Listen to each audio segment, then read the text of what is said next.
All right, here's an example of a problem from section 4.4 that uses the equidistance theorem. All right, given that ADC and ABC are right angles, so I'm going to mark that in the picture.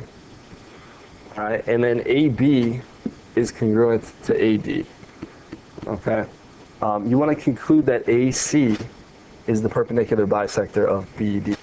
Okay, so in order to do this, just looking at this and knowing things about perpendicular bisectors, if I can prove that A and C are equidistant from B and D, then I know that AC is on the perpendicular bisector. So all I really need to do is figure out a way to show that DC is congruent to BC. Okay, so that's the goal here, because if I can do that, then I can prove it's a perpendicular bisector. So looking at this proof, step one is what's given. I'm going to go right ahead and say that AC is congruent to itself. And looking at this, that's going to help me prove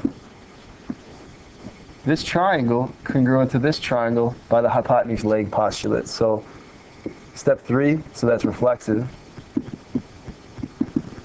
Step three, in order to use HL though, I need to have right triangles, and I already have right angles, so all I'm going to do is take one little step and say triangle ADC and triangle ABC are right triangles, because if right angle, then right triangle.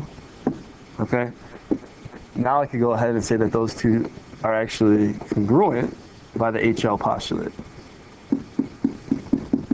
Well, that helps me because now that allows me, if these two are congruent, which they are by HL, now I can say that BC is congruent to CD or DC. Okay, and that would be by corresponding parts of congruent triangles are congruent. Okay, knowing that these are congruent now, and I already was given that AB was congruent to AD, I see that I have 2 points, A and C, equidistant from the endpoints B and D. So I'm ready to go. I can prove that AC is the perpendicular bisector by the theorem that we learned today. So AC is the perpendicular bisector of BD, because if 2 points, in this case A and C, are equidistant from endpoints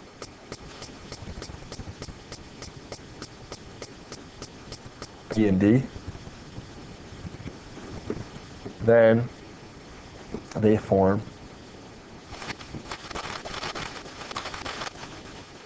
the bisector.